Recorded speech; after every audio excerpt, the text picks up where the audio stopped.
Assalamu alaikum wa rahmatullahi wa barakatuh. Bismillahir rahmanir rahim. Alhamdulillahi rabbil alamin wa salatullahi wa salamuhu ala nabiyyina Muhammadin wa ala alihi wa sahbihi ajma'in wa ba'd. Karibuni kwa mara nyingine ndugu zangu wapendwa mnaotufuatilia.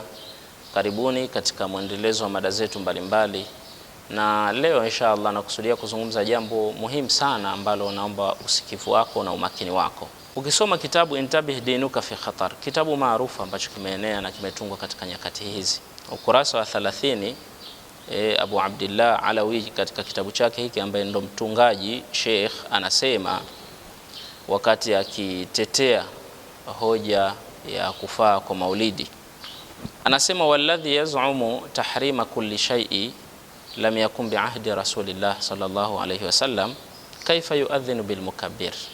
Anasema yule ambaye huwa anadai kuwa kila jambo ambalo halikuwepo wakati wa mtume, halikufanywa wakati wa mtume, hilo jambo tukilifanya sisi hivi sasa litakuwa halifai. Kila ambalo halikufanyika wakati wa mtume tukilifanya sisi halifai. Yule anayedai hivi, inakuwaje mtu kama huyu anaadhini, anasoma adhana kwa kutumia kipaza sauti, anasoma adhana kwa kutumia mic, anaikuza ile sauti, inakuwaje aifanye ibada kupitia kipaza sauti? Sasa hii hoja aliyozungumza hapa shekhe, na mimi nataka kuizungumza ili tupate faida kwenye jambo hili. Unajua sote tunafahamu misimamo ya kipuuzi ambayo wanayo wenzetu vikanzu, hayo mawahabi ambao wameshapotoka, hilo liko wazi. Wao wanadai kwamba kila jambo ambalo halikuwepo wakati wa mtume hivi sasa likifanywa linakuwa jambo hilo halifai, hata liwe zuri. Na haya tulishayasema huko nyuma, ni maneno ambayo wanayasema lakini wanaenda nayo kinyume kivitendo. Yani wao wako kinyume na haya maneno yao, kwa sababu kuna mambo mengi wanayafanya ni uzushi, hayakufanywa wakati wa mtume wala wa maswahaba wala wakati wa baada ya hapo. Lakini tu muhimu wao wanaangalia lile jambo limewafikiwa na mashekhe wao au halijawafikiwa. Si kwamba wanafuata hiyo kanuni ya kwamba kila kilichokuwa hakikufanyika wakati wa mtume hakifai. Hawafuati.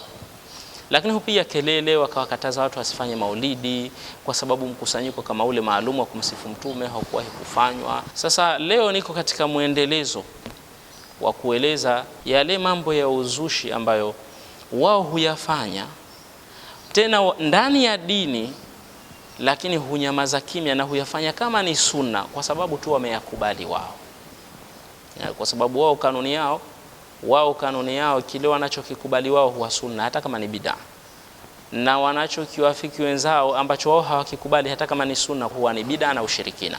Suala la kutumia speaker katika kuadhini, kuswalisha ni bid'a, ni uzushi. Unajua wakati wa mtume sallallahu alaihi wasallam na baada ya hapo takriban karne kama 10 mbeleni, hapa kuwepo na utaratibu huu wa mtu kusoma adhana akatumia chombo ambacho sauti yake inajirudufu labda mara 10 yake. Sauti badala ya kufika mtaa wa pili tu inafika sasa mtaa wa 10.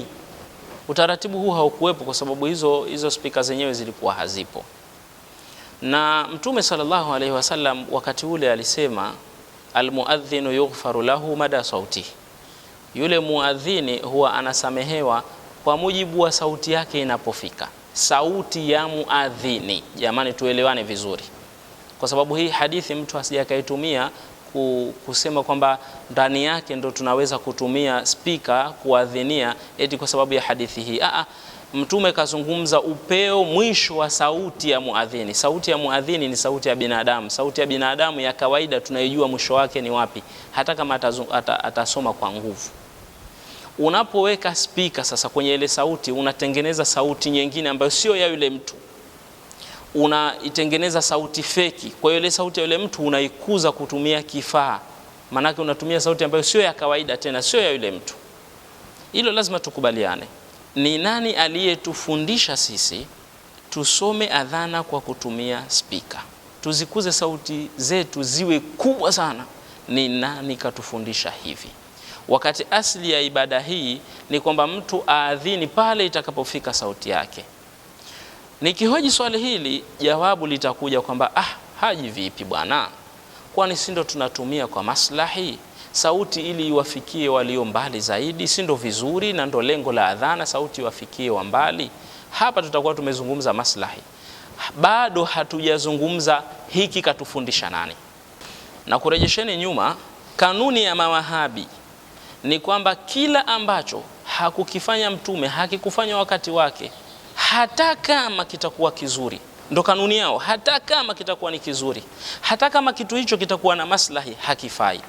Inakuwaje tena kutumia spika katika ibada kama vile adhana ifae, halafu mtu hajaizungumza ile ile hoja ya maslahi kwamba eti sauti inafika mbali? Vipi maslahi hapa yafanye kazi wakati hili jambo bado ni bid'a? Tuelewane jamani, msimkanielewa vibaya. Si kwamba mimi napinga, hapana. Mimi mwenyewe msikiti na usimamia unasoma adhana kwa spika, na vile vile mimi nalikubali hili kwa sababu sisi hatujajifunga kama walivyojifunga mawahabi. Sisi tunalitazama jambo lolote linalokuja jipya, jambo hili linaendana na linawafikiana na sheria ya Kiislamu au haliwafikiani, linawafikiana na ibada, haliwafikiani, lina maslahi, halina maslahi, tunaliangalia, tunalipima kwa mizani ya kisheria. Hatutazami tu kwamba kila jipya tulitupe, hatuna fikra hiyo potofu. Sasa mimi nakubali kuadhini kwa kutumia spika, nakubali, wala sina tatizo lolote, nakubali. Mimi natoa challenge hii kwa mawahabi ambao wao huwa kila ambacho hakikufanyika wakati wa Mtume hakifai. Asije akaja mbuzi yoyote wa Kiwahabi akaja akaniambia hapa, unajua maslahi mashekhe wetu wamelijuzisha hilo. Nataka mafundisho ya Mtume au masahaba au angalau hao salafu salih ambao mawahabi sasa hivi wanajinasibisha nao kiuongo. Maana sasa hivi kuna Freemason washenzi ambao wanajinasibisha na usalafi. Mawahabi wanajiita eti masalafi.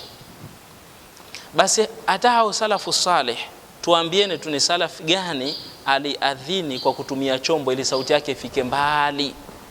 Ni nani aliyefundisha hivi? Hii hoja ndo nataka ijibiwe. Yaani mtu asizunguke akaja akanambia kuna maslahi, kuna jambo zuri ni katika. Hapana, tupe hadithi, tupe ushahidi. Hujatupa ushahidi, tafsiri yake wewe unafanya bid'a pia. Kuna mambo unayaingiza unayafanya kwenye dini, lakini kwa kuwa umeyakubali wewe yanakuwa ni mazuri na ni sahihi.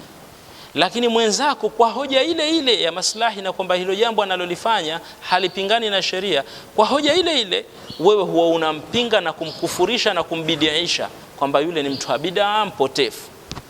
Hili jambo la kwanza lazima tukubaliane kwamba kutumia spika kwa ajili ya kuadhini, pengine kuswalisha katika sala za Ijumaa, ni bid'a, ni uzushi. Na hawa wahuni wa Kiwahabi mpaka kuswalisha wanaswalishia spika, tena za nje, wengine wanawasha misikiti mengine. Kwa hiyo lazima tukubaliane kwamba hii ni bid'a, na hakuna mtu hata mmoja ambaye anaweza kuja kunijibu anionyeshe kwamba kutumia spika si bid'a. Hakuna.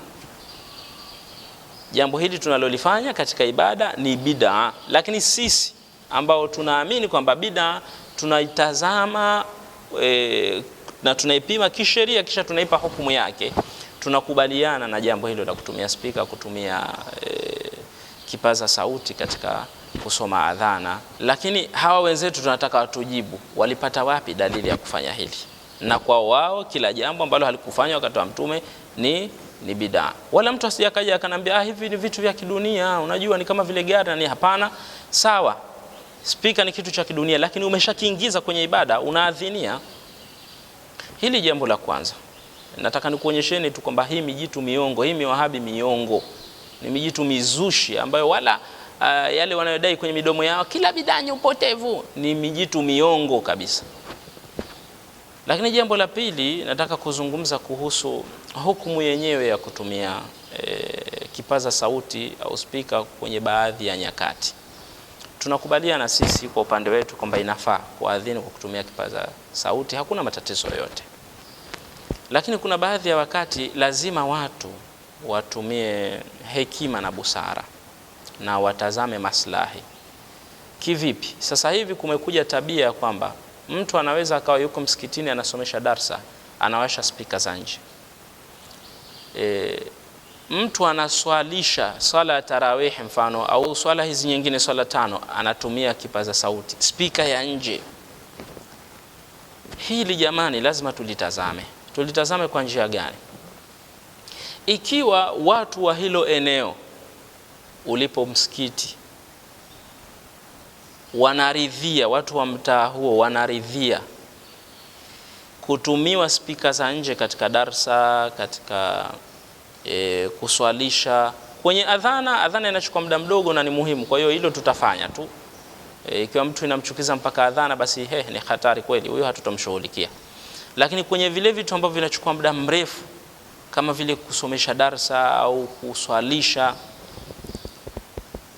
mambo kama haya ni lazima tutazame ile jamii inayotuzunguka ikiwa imeridhia, kwa sababu kuna baadhi ya mitaa wanapenda zile darsa zinazosomeshwa misikitini na wao uko nje wasikie. Kuna wengine wako nje, akina mama majumbani kwao, lakini wanaisikiliza darsa ya msikitini na wanasema hasa washeni spika za nje tusikilize darsa, na pakiswalishwa wakiwashiwa spika za nje basi wanafurahi, wanasikiliza Qur'ani inavyosomwa na imam.